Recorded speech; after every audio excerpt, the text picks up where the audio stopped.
To call to order the March 24th meeting of the Plan Commission. The meeting was mailed and posted on 3/18/20. Next step will be the roll call. I'll do the roll call. Mayor Kim Smith is here. Alderperson Tom Smith. Here. Jared Holter. Here. Jan Brock. I thought she was attending by phone. Okay, she is attending by phone. We'll try to give her a call. Newt Temte. Present. Craig Breitspreicher. Present. And Jenny Atkins is absent. We'll note when Jan joins the meeting. Item 2 is approve. Jan, are you present? Okay, let the record show that Jan Brock is also present. Item 2, approval of the minutes from the previous meeting. Motion to approve the minutes from the previous meeting. Second. Motion by Craig, seconded by Newt. Any discussion? All those in favor, please say aye. Aye. Opposed, say no. Motion carries. And then the next item is going to be public input. This is not the public hearing, but just general public input. If anyone would like to address the committee. I would like to address the Planning Council. Chair recognizes Newt Temte to provide public input to the council. Or not to the council, but to the Plan Commission, sorry.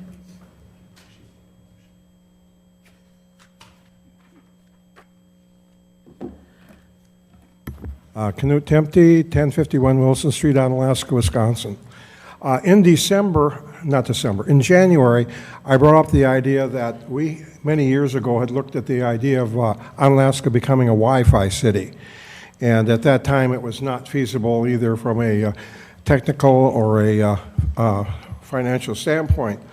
And I thought in January that we should again look at that. Well, I think that's what's happened between when I said that in January and today really brings out the fact that if we can, we should be a Wi-Fi city. I don't know about the details in Alaska, but I know from La Crosse that almost every child in La Crosse has an iPad. Problem is, many do not have Wi-Fi at home. And just think how a situation where we have this lockdown now, if we had a Wi-Fi city, how much better it would be for everybody to be connected. So, thank you very much. Thank you, sir. Would anybody else like to address the committee? Last call for the public wishing to address the Plan Commission.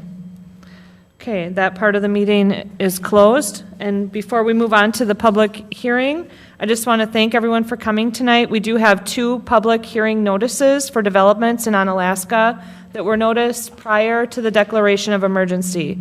These projects would be substantially delayed due to public notice requirements had the City of Onalaska canceled tonight's meeting. In an effort to promote the continued growth and sustainability of our city and residents, we are having a brief meeting tonight to address those topics. Social distancing practices will be adhered to, and we thank you for your patience as we work through this. All future Plan Commission related applications and public hearings will subsequently occur at the Common Council meetings, and Plan Commission meetings will be suspended until further notice due to the health emergency. So we do still want to allow an opportunity for feedback, and we did make provisions for people who, if they were to come here tonight, would be able to speak.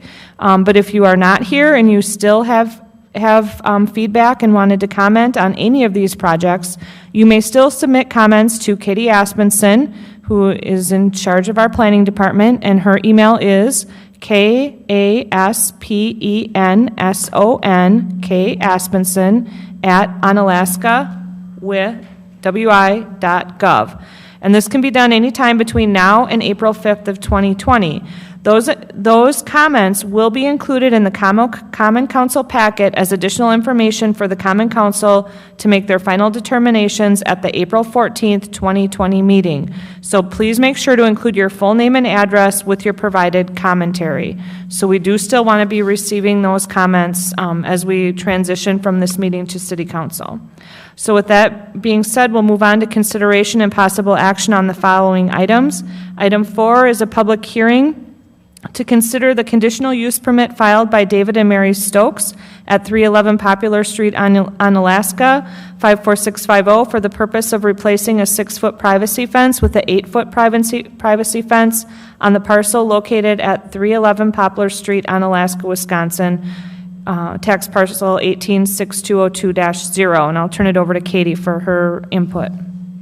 Thank you, Mayor. David and Mary Stokes filed a conditional use permit application to replace their existing 6-foot-high fence with a new 8-foot-high fence. The purpose for this request is to allow for greater privacy from neighboring properties. An increase in the fence height in the side and rear yards is permitted only by conditional use permit per section 13-6-10, parent B, parent 1, and pursuant to the standards set forth in section 13-8-11. The city has no basis for denial of the conditional use permit, but has found a basis to impose the 5 following conditions. Owner-developers shall pay all fees and have all plans reviewed and approved by the city prior to obtaining a building permit. Owner-developer must have all permit conditions satisfied and improvements installed per approved plans prior to issuance of occupancy permits. Substantial evidence. This condition provides notice to the owner-developer that they are to follow procedure for orderly development in the city of Onalaska in order to promote the health, safety, and welfare of the city. Condition number 2. All conditions run with the land and are binding upon the original developer and all heirs, successors, and assigns, so long as the conditional use is actively being used. Substantial evidence. This condition acknowledges and provides public notice of the term and puts the owner-developer and future owners on notice that they are bound by the conditions and that they can continue to use the use as long as they follow the conditions and actively use the conditional use. Condition number 3. Owner-developer shall abide by the city's ordinances, Unified Development Code, and Building Code requirements as amended. Substantial evidence.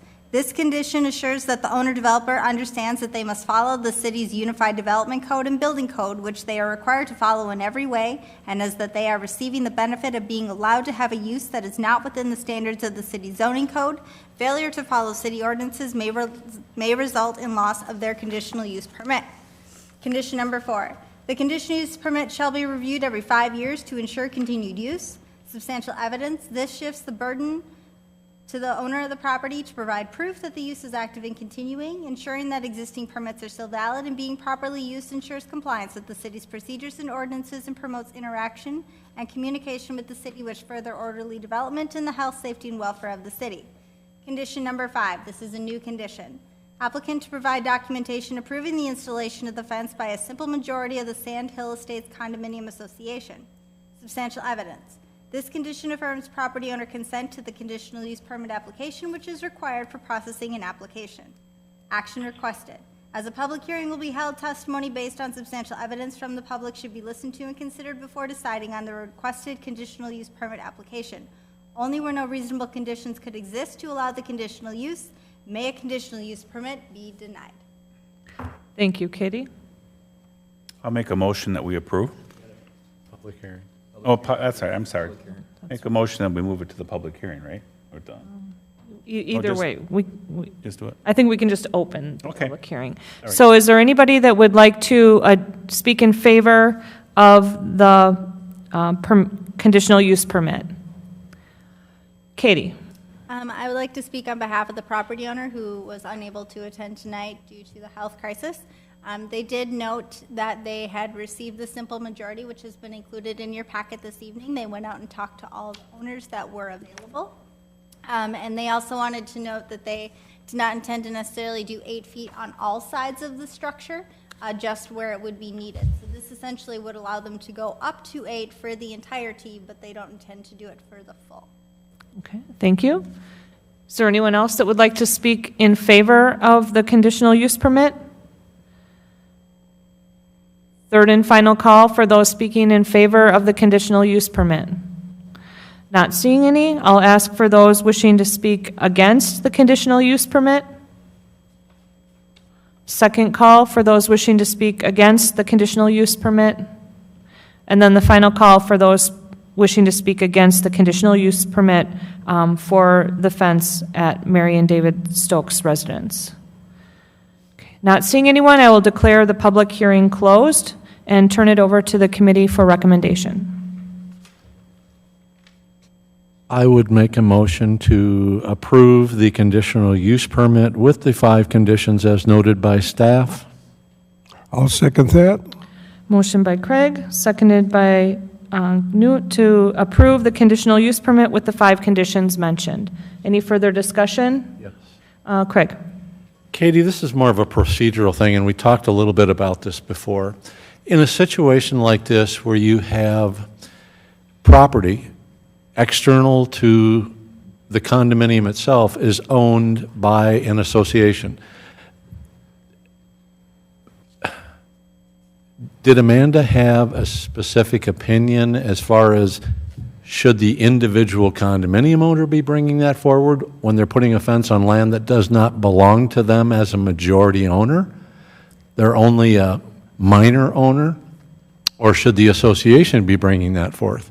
Because it almost seems like we were in a position initially to proceed and without that, added permission from the other owners. I mean, it's kind of a weird situation, I grant you that, and I just want to make sure that we are prepared for this in the future, because obviously it can happen.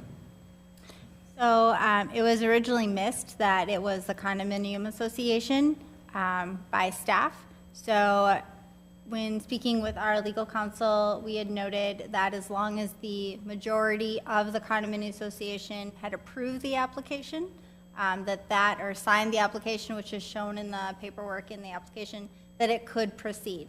Another opportunity would be also to have the condominium association themselves apply for the application, as you had noted. Does this mean then, as a follow-up question, that anybody in that association with majority approval can do anything they want to the property that would be similar to this?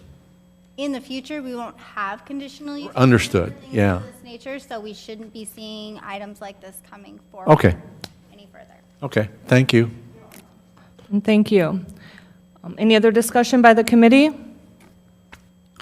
Not seeing any then, the motion on the floor is to approve the conditional use permit with the 5 conditions for David and Mary Stokes. All those in favor, please say aye.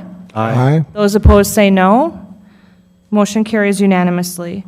Item 5 is a public hearing to consider a planned commercial industrial development amendment filed by Venture Pass Partners, LLC, 19620 Waterford Court, Shorewood, Minnesota, 55331, on behalf of Gunderson Clinic Limited, 1900 South Avenue, La Crosse, Wisconsin, 54601, on the parcels located at 3015 and 3075 Kinney Cooley Road South. The tax parcel numbers are 18-3649-1 and 18-3649-2. And I'll turn it over to Katie for an introduction. Thank you, Mayor. The applicant is requesting to amend the Gunderson PCID Planned Commercial Industrial District overlay to allow for a new restaurant retail development. As shown in the conceptual plan, Lot 1 will contain the existing Gunderson Renal Dialysis Center, and Lots 2 and 3 are proposed to each contain new restaurant retail facilities. Lot 2 will have a multi-tenant building with 3 retail spaces totaling 6,600 square feet.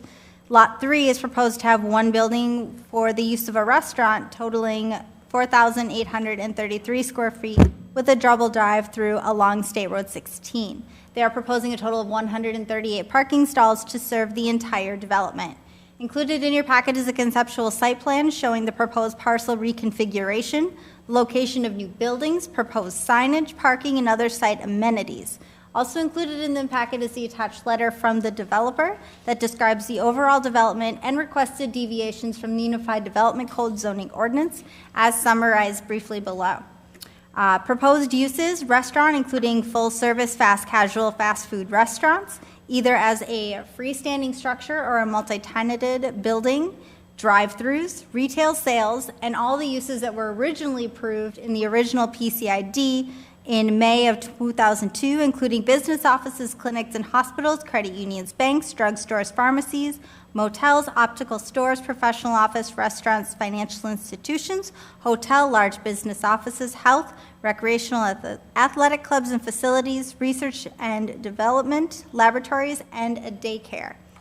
In terms of site accessibility, they're looking at proposed access to the Lot 1 dialysis center will remain unchanged, and existing cross-lot access between Lot 1 and 2 will be removed. Lot 1 clinic internal traffic will be isolated from the proposed restaurant and retail traffic on Lots 2 and 3. One driveway access is proposed to serve both of the lots off of South Kinney Cooley Road to the western extent of Lot 2. This location provides the maximum separation from the intersection of State Road 16 and South Kinney Cooley Road, and access to Lot 3 will be accomplished by an easement that will go across Lot 2. In terms of setbacks, all the principal and accessory structures will be a minimum of 25 feet from State Road 16 right-of-way. The plan shows a 34-foot setback from State Road 16 right-of-way at the northeast building corner on Lot 2, which is in excess of the city's street yard setback of a 10-foot minimum. In terms of signage, the existing Gunderson Health System monument sign located at the corner of State Road 16 and also South Kinney Cooley Road is to be maintained and remain in its current position and configuration. Upon recording of the proposed CSM, which is later in this agenda, the sign will be located and protected by an easement within the limits of the proposed Lot 3 and will be documented as a legal approved off-premise sign. There are 2 new freestanding signs that are proposed that will serve both Lots 2 and 3, and again will be documented as legal off-premise signs. Advertising, as the signs will advertise for both Lots 2 and 3 very directly on the property line. The action requested this evening is after the public hearing is held, testimony should be listened to and considered before deciding on the requested PCID amendment. City staff have put together 9 conditions of approval for this development. Thank you, Katie. With that being said, I would like to open the public hearing. So if there is anyone that would like to speak in favor of the planned commercial industrial development amendment filed by Venture Pass Partners, please do so now. If anyone would like to speak in favor of the PCID, and the last call for people wishing to speak in favor of this planned commercial industrial development amendment. Okay, not seeing anyone. Anyone who would like to speak against the planned commercial industrial development amendment filed by Venture Pass, now is the time to do so. Second call for anyone wishing to speak against the development. City staff received a few emails that I'd like to read into the record. Thank you. The first, to the city administrator and city planner. We are a married couple who have lived in and enjoyed the community of Onalaska for almost 38 years. We are also lesbians. We oppose allowing Chick-fil-A to open a store in our community. They have a well-known track record of donations to anti-LGBTQ hate groups. One thing we do not need here is more hate. We want all parties involved, including GHS, to take a good look at their values and how they want to represent themselves to the community. Please let this be our expression of opposition to allowing Chick-fil-A a place in our community. Thank you for your consideration. Terry Baker and Vanny Songsurji. 1407 Kingswood Lane, Onalaska, Wisconsin, 54650. Hello, my name is Brianna Stillman, and I am an Onalaska resident and student at UW La Crosse. I plan to graduate with my bachelor's in Women, Gender, and Sexuality Studies in fall of 2020. I came to this city in particular to learn how to stand up for my community and people everywhere. I gained knowledge on how to be an activist and fight for social justice, and I intend to do my part to make our society better. Today, I want to make a statement urging the block of Chick-fil-A in this community.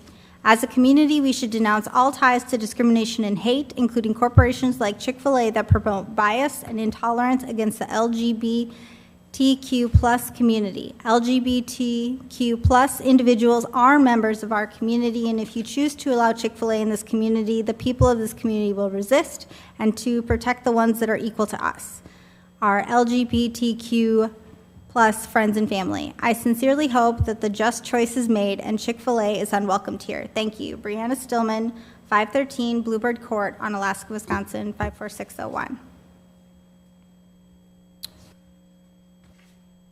Mr. Rindfleisch and Ms. Aspenson, I won't be too wordy or long-winded. I won't try to bring up all sorts of rhetoric that we as your constituents know that you know. You have to know that, though Chick-fil-A is a successful fast food company, the company promotes hate speech. They discriminate. They support hate-filled organizations. The folks buying, developing the Gunderson property have dozens of alternate options. The development is great. New options for Onalaska and new tax base. Awesome. But adding pressure on them to find an alternate fast food option is in the community's best interest. Please hold them to a higher standard and require an alternate option. Thank you for your time. Joseph Rogan Nordstrom, E11761 County Road, Wisconsin, 54639. Thank you for sharing those, Katie.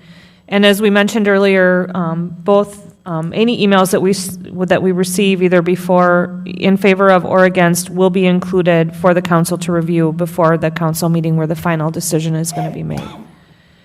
Okay, so would anyone else like to speak against? Step forward, list your name and address, and limit your comments to 3 minutes, please. Welcome. Thank you. My name is Ray, and I live on 1217 Park Avenue in La Crosse, and my two colleagues are here with me also. They also have similar addresses. We live in La Crosse, and we are also here in objection to Chick-fil-A's presence, similarly because of their anti-LGBT views. Thank you for sharing. And Katie has one more against. Mr. Rindfleisch and Ms. Aspenson, my name is David Rogan Nordstrom. My husband and I own and operate the Kickaboo Guest Cabins and Cowboy David's Bakery. Our address is E11761 County Road P, Lafarge, Wisconsin. We have been at this address since 2003 and consider ourselves to be civic-minded and community supportive. We contribute time and money to a variety of causes in our community and nationwide, particularly the Human Rights Campaign. This brings me to the reason for my email. For my entire life, I've fought for the rights and opportunities that everyone else in this country has. Being gay has meant that not only has the struggle for equality been an uphill battle in many areas, work, social acceptance, religion, on, but these problems have been compounded when companies like Chick-fil-A donate large sums of money to organizations dedicated to hating and reversing the progress the LGBTQ community has made. They included a link to Chick-fil-A donated another $1.8 million to anti-LGBTQ groups. Hopefully some consideration can be given to welcoming another franchise instead of Chick-fil-A. Cordially, David Rogan Nordstrom.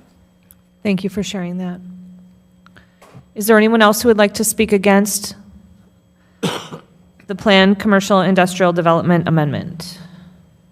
Okay, last call for those wishing to speak against. I'm going to declare the public hearing closed and move on to recommendation from the committee.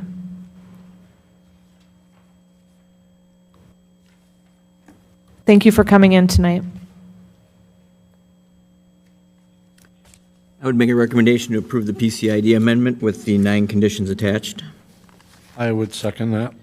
We have a motion by Jared, seconded by Craig, to approve the planned commercial industrial development amendment with 9 conditions. Is there further discussion? Skip. Just a procedural question. Does it make sense to approve item number 5 if number 7 were denied? That would be a question for Katie.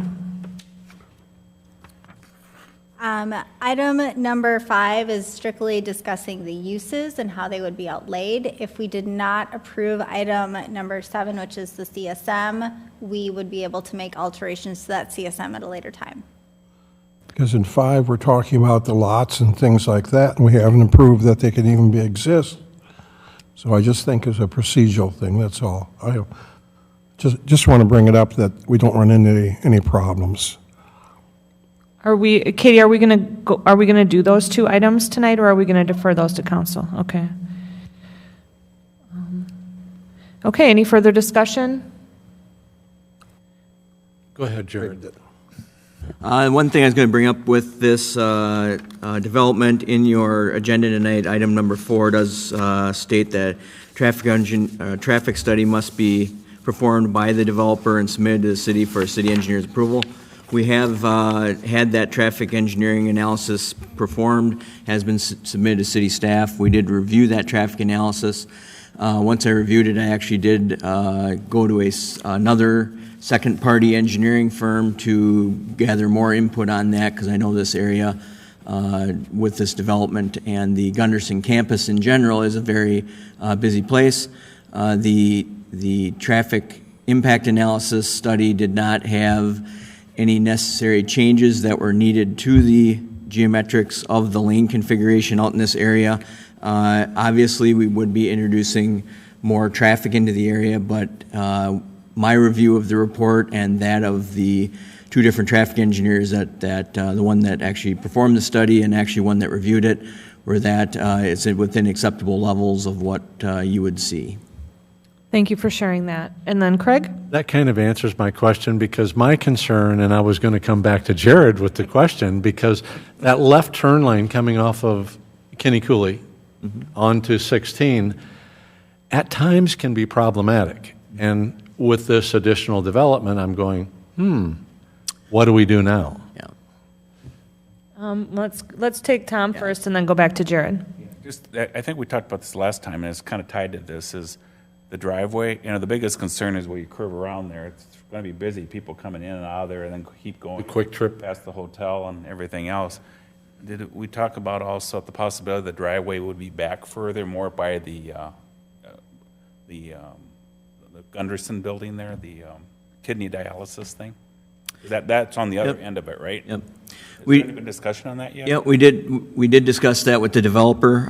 With the layout of the renal dialysis center, it doesn't lend itself to putting the traffic from those two developments past that building and bringing it into that location.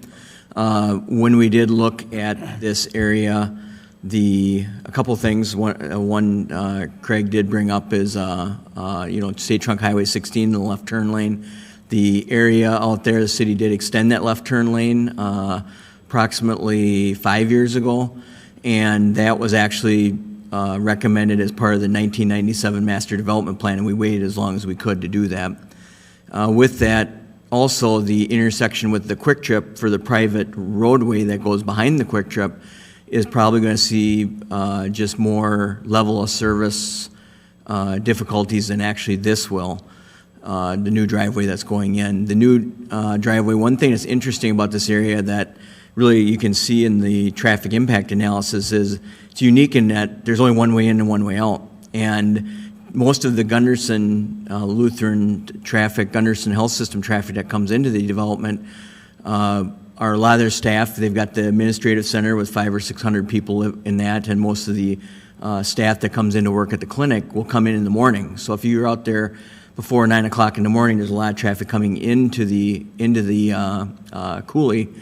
So that's not the main time for this development. They could have some uses to get a coffee shop or something, but their main traffic impacts will be lunchtime, afternoon, evening, and that will be a lot of the traffic coming out South Kinney going back towards 16, thereby allowing that the traffic may back up a little bit within the driveway area of the development, but that area is large enough, and with the amount of cars in there, they can take that, and it's a right turn out, so you're not crossing traffic to do that, which is a lot less problematic of a movement. So, looking at it, you are going to see a few cars be in the right turn lane. The other thing is there's not a lot of vehicles that head into South Kinney from State Trunk Highway 16. The only other left turn is into the renal dialysis center, which really doesn't produce a lot of traffic. There are no more left turns because the interstate blocks them all.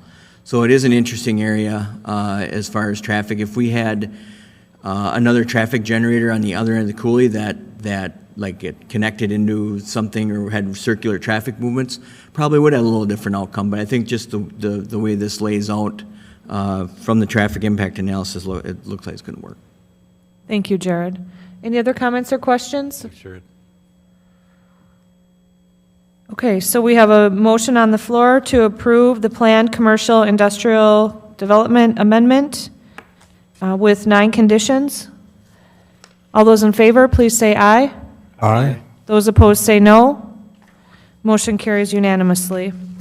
Item 6 is review and consideration of a certified survey map submitted by Jason Dahl, 3819 Creekside Lane, Holman, Wisconsin, 54636, on behalf of Chase 2010 LLC, 3819 Creekside Lane, Holman, Wisconsin, 54636, to subdivide one parcel into 3 parcels located at 2520 Midwest Drive. The tax parcel number is 18-3568-40. Katie, would you give us a brief introduction? Thank you. The applicant is requesting to subdivide one parcel into 3. There is one outlot identified on the map that'll be dedicated to the public for street and utility purposes, the extension of Midwest Drive. The other 2 will include Dahl Honda's dealership and 2 vacant lots off north and south of the new proposed extension of Midwest Drive. All of the lots will be available for future development, and they meet the minimum lot standards of the light industrial zoning district. City staff have put together 10 conditions of approval for this development. Thank you, Katie. We have a motion to get on the floor for discussion. I'll make that motion.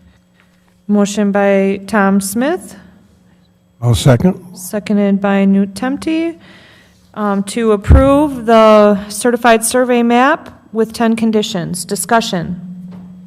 Not that it's extremely germane, Katie, but was there any mention why this wasn't done initially when we looked at this some time ago?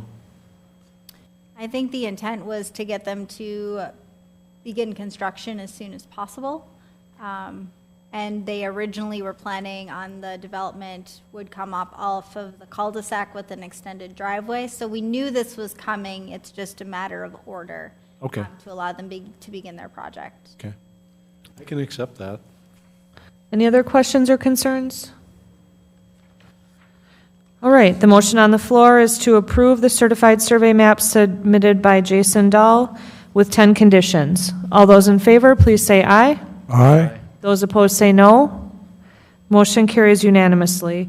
Item 7 is review and consideration of a certified survey map to subdivide and modify 2 existing parcels and create 3 parcels total by Venture Pass Partners LLC, 19620 Waterford Court, Shorewood, Minnesota, 55331.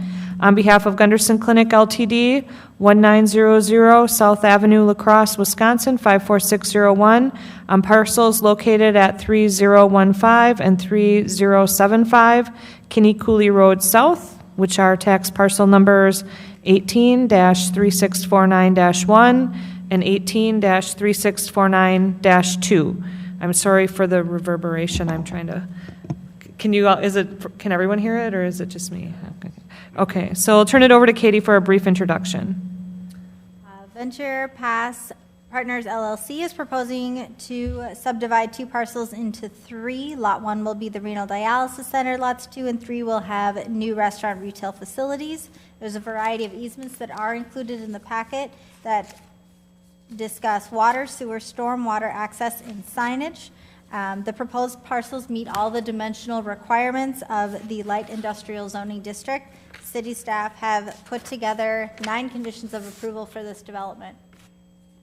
Thank you, Katie. We get a motion on the floor for discussion. Make a motion to approve? Second. Motion by Jared Holter, With the 9 conditions? Yes, with the 9 conditions. motion by Jared Holter, seconded by Tom Smith to approve the certified survey map with the 9 conditions. Discussion.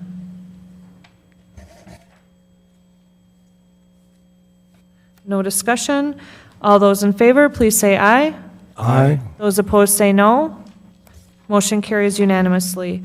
Item number 8 is adjournment. Motion to adjourn? Second. We have a motion by Craig, seconded by Tom to adjourn. All those in favor, please say aye. Aye. No, those opposed say no. We are adjourned. The time is 7:40. Thank you for everyone for joining us. Good night, Jan. Good night, Jan. Thank you, Jan. We didn't let you get a word in edgewise. But she doesn't anyhow.